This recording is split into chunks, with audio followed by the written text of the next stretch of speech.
While waitressing, a woman asked me, "Are the shoes you're wearing comfortable to run in?" Her husband had just gotten up to use the bathroom. "Sorry, what?" I chuckled awkwardly. "Your shoes?" She pointed down. Her hand trembled, and she wasn't smiling. "They look like they're good for running in, even sprinting." I looked down at my sneakers. "I guess they are." "Why?" She ignored my question. "What size are they?" I furrowed my brows. "Size 7 again? Why?" She clasped her hands together like she'd just won the lottery. "I'm size 7 too." I thought she was either pranking me or high, but then she leaned close, her voice low, her eyes darted around. "I need to run right now, but I can't run in these heels." I looked down at her feet, saw a pair of $10,000 diamond-encrusted Louis Vuitton. "So, take your heels off." She glanced up at look outside. I did. Saw snow, ice coating the entire parking lot. If I try to run barefoot, I'll slip. If I run in heels, I'll slip. Either way, he'll catch me. My stomach tightened. "Who is he?"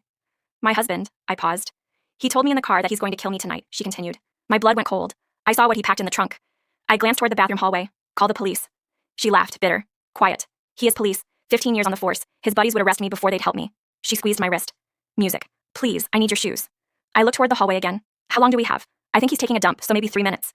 4, max." I took a deep breath. "Okay, let's go. Bathroom now." She stood up calmly, walked like nothing was wrong. I followed 30 seconds later, found her in the last stall. She'd already taken off her heels. I kicked off my sneakers. We swapped music in silence.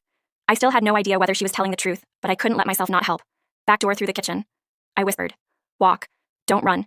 He can see the parking lot from a seat. What about when he comes back? I'll handle it." She grabbed my hands, tears in her eyes. "I don't know your name. It doesn't matter. Go." She disappeared around the corner.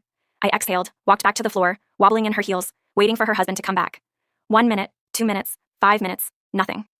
I kept glancing at the bathroom hallway, expecting him to walk out any second. But 10 minutes later, their table was still empty. My stomach twisted. Did he see her? Did he run after her? I wanted to go check, but I couldn't walk in these heels. I could barely stand. I was thinking of what to do when suddenly the front door exploded open.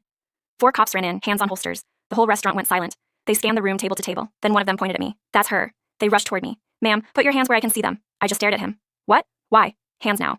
Every person in the restaurant was watching. "Turn around," they ordered. I turned. Cold metal on my wrists. "You're under arrest." "For what?" They didn't answer, just walked me toward the door. I saw my manager frozen behind the counter, my coworkers with their jaws dropped, everyone watching me get dragged out in handcuffs, wearing $10,000 heels I couldn't afford. Officers pushed me into the back of a squad car and drove me to the station in silence. I asked questions the whole way, but they wouldn't tell me a thing. The car pulled into the station. They walked me through the front entrance in handcuffs. That's when music. I saw them. The woman from the restaurant with a man beside her, her husband, both in handcuffs as well, being led through the station just like me. My stomach dropped. Why were they here?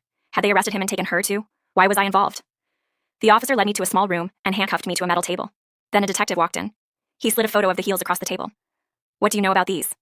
I took a breath. "A woman at the restaurant.